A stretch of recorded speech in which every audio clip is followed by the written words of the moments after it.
William Conkey, the 17th of September 1717 to 1788, was an innkeeper of Pelham, Massachusetts in the 18th century.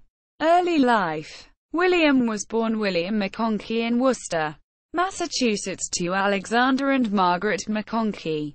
William moved to Pelham about 1740, settling in the eastern section of town that later became part of the town of Prescott, one of 4 towns lost to make way for the giant Quabbin Reservoir.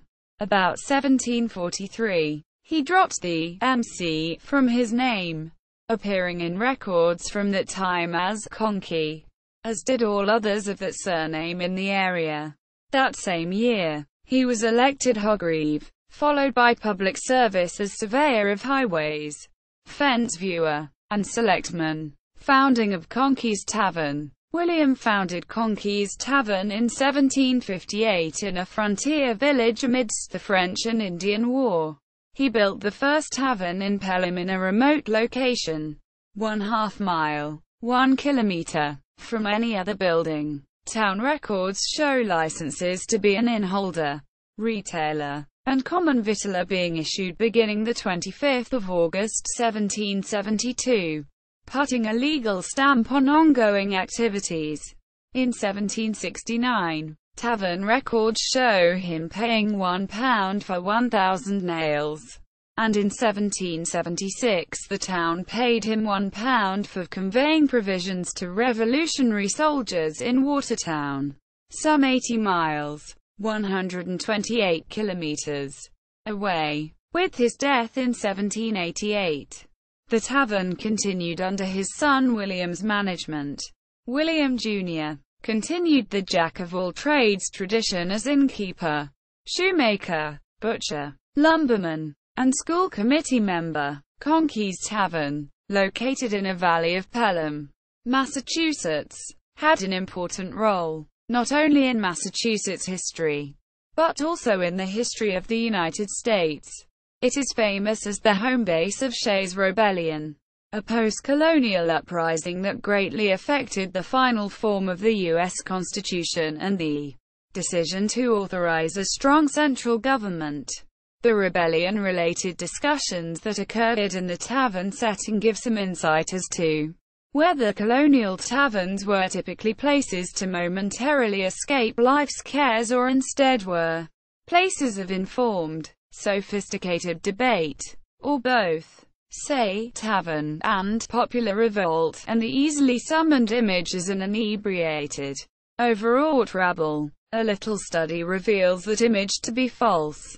The selectmen were Pelham's chief administrative officers, with a host of responsibilities. They had been given these responsibilities earlier than spring by the annual town meeting. In fact, however, they had been selected well before the annual meeting. Every year, at Conkey's Tavern and other Pelham watering holes, men met and discussed who was best suited to run the town. Here most of the politicking took place, and here was where basic decisions were usually made. The annual town meeting, in most instances, just ratified the results. Virtually every town in western Massachusetts had a similar setup. Quote, William Conkey's customers were, more often than not, his Scotch-Irish neighbors from the hardscrabble hills and hollows of Pelham. Most of these families emigrated from the English-imposed hardships of Ireland in 1718, settling in the frontier town of Worcester. The English Puritans and Congregationalists of Worcester, over the next 2 decades, burned the Presbyterian Church, rioted, and otherwise made life uncomfortable, so that dozens of Scotch-Irish families after 1738 moved en masse to their own new community some 45 miles, 72 kilometers, farther west. The rock-strewn hills were good for lumbering and grazing, but not much else. Townsfolk did not include any idle rich or privileged gentry.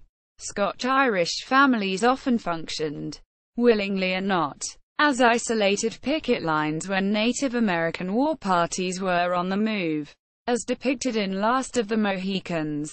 Certainly, Pelham residents were on the ramparts 160 miles, 256 kilometers, west at the siege of Fort William Henry and in other campaigns, just as they would later march 80 miles, 128 kilometers, to Concord, Lexington, and Bunker Hill whenever an alarm was sounded.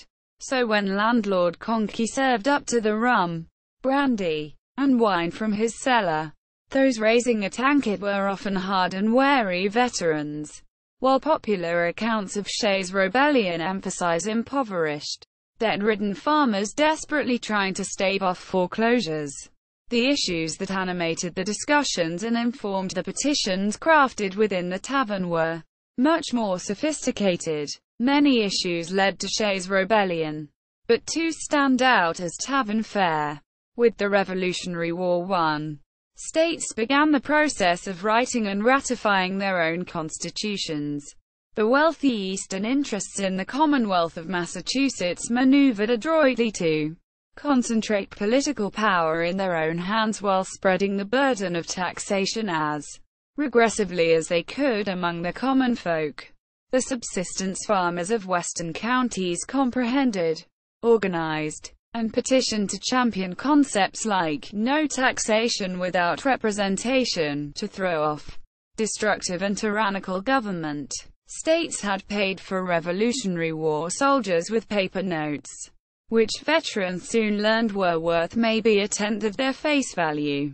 Speculators bought the notes for pennies from demobilized soldiers who had to buy nails and seed.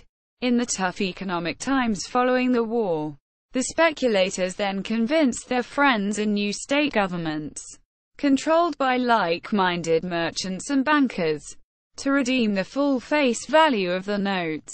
How? By taking out government debt to be repaid, of course, by higher poll and property taxes on the same average farmers and artisans of the hill towns who sold the worthless paper to the speculators in the first place.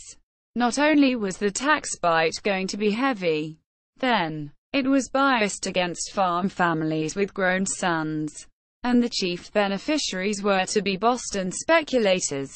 The speculators ultimately succeeded beyond the wildest dreams, but not without the patrons of Conkey's Tavern understanding exactly what was going on and organizing to protest these get-rich-at-our-expense schemes. Had the patrons not proclaimed themselves regulators, in pursuit of a more representative and equitable government and taken up arms to force the issue, the Constitutional Convention and George Washington in particular would not have been swayed by the speculators' public relations scare tactics. The draft constitution would not have been quickly rewritten to bring in strong central government and a standing army. A loosely federated United States, half slave-owning and half not, would have had a very different history. The tavern went out of business when William Conkey, Jr. died in 1841, and the abandoned building eventually was destroyed in the 1880s. The American Museum in Bath, England bought up everything having to do with Conkey's Tavern. The museum faithfully and superbly recreated the interior main room, using the original massive stone fireplace lintel, with the neatly chiseled inscription, William Conkey June ye 21st AD 1776.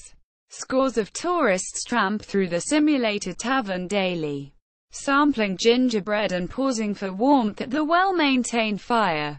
Personal life. Conkey married first Mary Young, b. 1720, Worcester, Massachusetts, d. the 9th of September 1754.